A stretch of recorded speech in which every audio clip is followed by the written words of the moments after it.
Hindi yan ang concern ng problema. Ba't nila pinupokus yung problema sa mga Duterte? Hindi naman problema ang Duterte. Ako naniwala ko, hindi sila problema. Tanong ko lang po, maituturing nyo na po ba or meron pa ba kayong hinahanap na big fish o ito na ba yung big fish? Ano ba ang, kasi meron silang sinasabi na may mga malalaking isda na mananagot dito po sa issue ng korupsyon. Ikaw ba'y satisfied dito sa mga sinasabing involved, nababanggit na involved at napapanagot nila ng mga involved?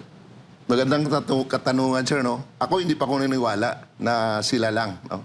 I think marami pa. Marami pang big fish, no? At kailangan sisiguraduhin ng taong bayan, lalo na sa amin, na yung investigation is fair. Hindi pwedeng one-sided investigation, no? As what I observe, no? Kaduda-dudang may investigation ang lumalabas ngayon. So, hindi ako 100% fully natiwala sa investigation.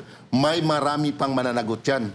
Hindi biro yan na investigation ang dapat gawin. Speaking of hindi biro, yung involved na pera ng taong bayan, sinasabing umaabot na sa trilyon yung nanakaw. At hindi lang ito sa flood control projects, kundi sa iba pang mga proyekto. Pero ikaw ba'y satisfied na tila na nadadivert pa? Tingin mo ba nadadivert na yung issue ngayon? Kasi nandyan na yung issue po ng muling pagtalakay sa issue ng impeachment laban dito sa pangalawang Pangulo. Natabunan na rin sa issue ng krisis dyan sa gitnang silangan. Pero ang tanong ng taong bayan, nakikita kung gaano ba kahanda ang gobyerno dito sa krisis na ito. Kasi nung una, hindi pa nila ina-admit na mayroong krisis. Pero tayo po yung kauna-unahang bansa sa buong mundo na nagdeklara po ng state of national energy emergency po. Yes, sir, no? Kung ako tatanungin, no, in my own opinion, nakakalungkot, sir, yung mga nangyari, no? Especially, how can you expect this kind of leader, no? Na hindi mo maintindihan before, walang crisis.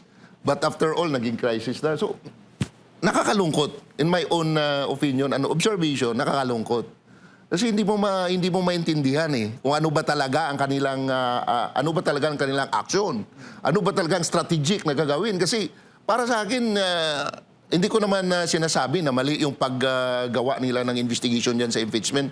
But this is not the right time na gagawin nila yan. Kasi maraming focus ang dapat gawin ng bansa natin. Baka sila lang enjoy dyan. Baka ginagamit lang ng taong bayan daw for this impeachment. Ako wala akong pakialam kung sino man ang maging presidente dyan. Dahil kami, susunod lang kami kung sino ang maging presidente. Pero ang point natin dito, may problema ang bansa. Nandito tayo ngayon sa crisis sa petroleum.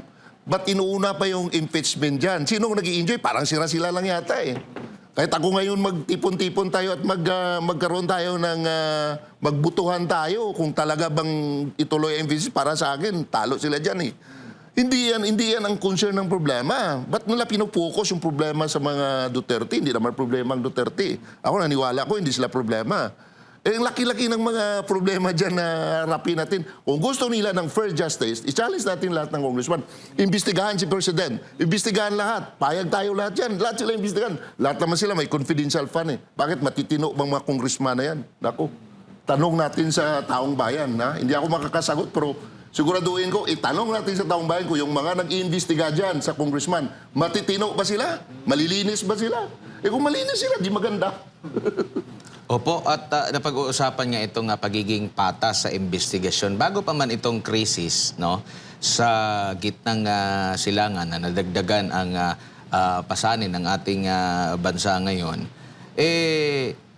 marami pong mga ahensya rin ng gobyerno na may question na kung susundin yung kanilang pag-question doon sa pangalawang Pangulo, sa opisina ng pangalawang Pangulo, tila hindi nagiging patas. Halimbawa po, si Congressman Mike Defensor, sa kanya pong, former Congressman Mike Defensor, sa kanya pong Facebook page, inilaan talaga niya, meron siyang sinasabi rito na araw-araw siya na maglalabas ng mga information sa COA, no? COA report, ng mga COA report. Kasi dito pinagbasehan ng mga kritiko ng pangalawang Pangulo yung kanilang pag-question, no? Kaya nga umabot sa punto ng impeachment.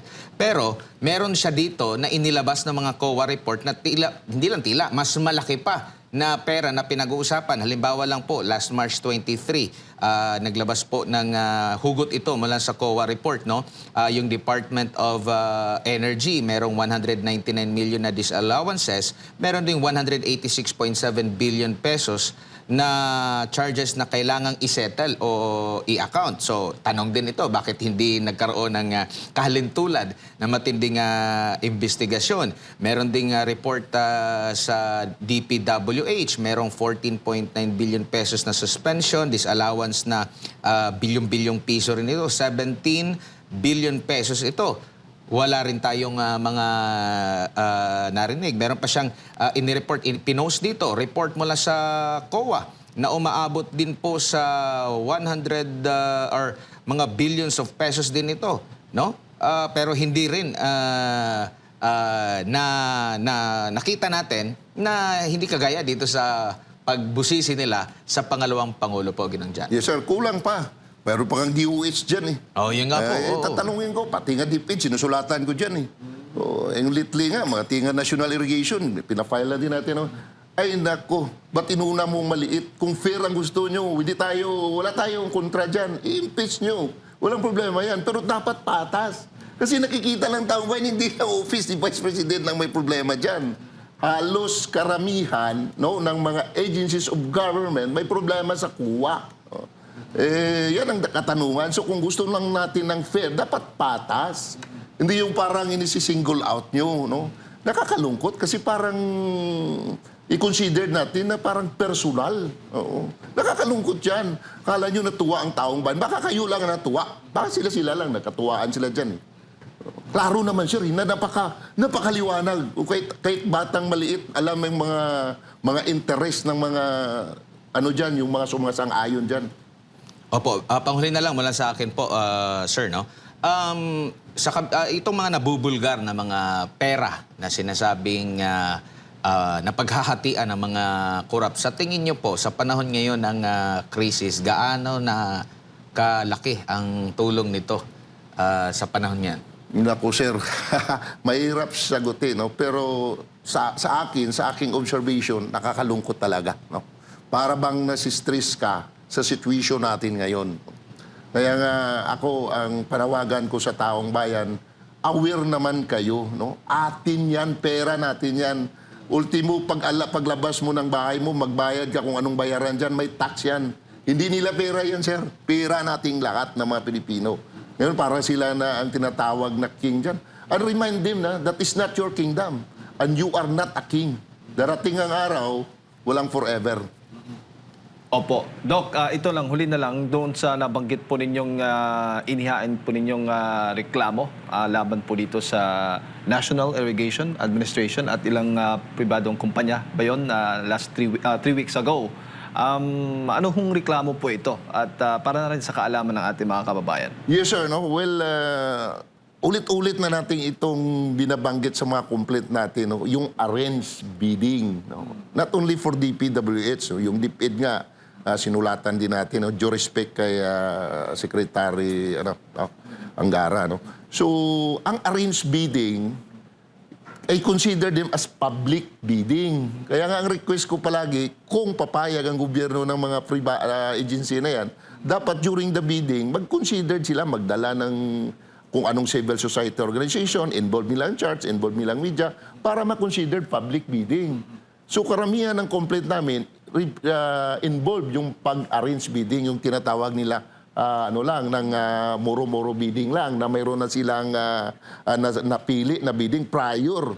O tinatawag pa natin public bidding, kung sila lang naman dyan, nag-arrange dyan. That is start of corruption na rin. Oo. Baga, sinasabi po ninyo, Doc, na ang akala natin, ang akala ng taong bayan, natututo na ang ilang nasa gobyerno dahil nga sa issue ng flood control projects anomaly. Baga, maiisip natin na baka matigil na itong mga irregularidad na nakikita natin. Pero nakikita ho ba ninyo na nagpapatuloy pa rin? Kahit na nasa gitna pa rin, nasa investigasyon na, mainit na itong issue na ito laban sa flood control scandal? Yes, sir. No? Para sa akin, ang Pilipino, may kultura natin na hindi naman lahat, hindi ko naman lahat, no? Pero sa ngayon, andun pa rin ang duda natin, no? Dahil kaya nga, kailangan manindigan ang may prinsipyong Pilipino na hindi kayang bilhin ang kanyang prinsipyo.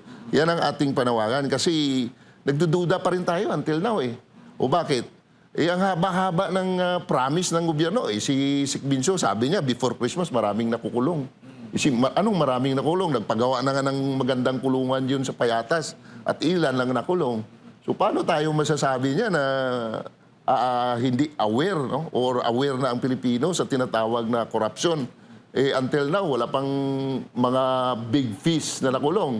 Ang pangalawa pang question natin, dahil involved ang Malacanang, involved ang some cabinet secretary na mismo sa statement ng witness, paano tayo magtitiwala na itong korupsyon ay natatakot yung mga gumagawa ng korupsyon? No? Opo, at yun nga, para sa kaalaman na rin natin mga kababayan, na kine-question ninyo yung irregularity nga ng bidding process ng proyektong San Felipe Earthfill Dam sa ilalim ng Ilocos Norte, Ilocos Sur Irrigation Project? Yes, sir. No? Based to the evidence na i-forward sa amin ng concerned citizen. No?